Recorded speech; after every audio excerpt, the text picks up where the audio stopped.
I am the Tofu Golem. Please enjoy the video. You start by preparing the phone. Enable developer options and confirm ADB connectivity because you will push files and inspect logs. Next, install a lightweight overlay-capable app and an automation tool like Tasker. This lets you trigger the dynamic island UI.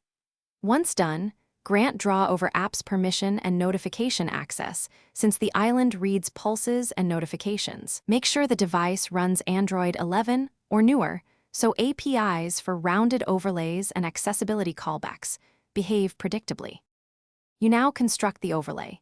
Create a rounded, resizable view attached with Window Manager using type application overlay and appropriate flags, because that preserves touch pass-through behavior.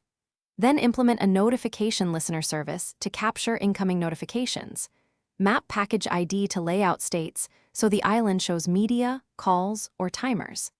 Animate transitions with Value Animator or Lottie to interpolate size and icon changes. Once connected, test touch targets and ensure accessibility focus remains functional for spoken feedback. You finalize behavior by handling edge cases.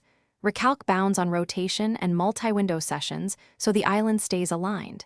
Implement safe zones near camera holes and cutouts because phones differ.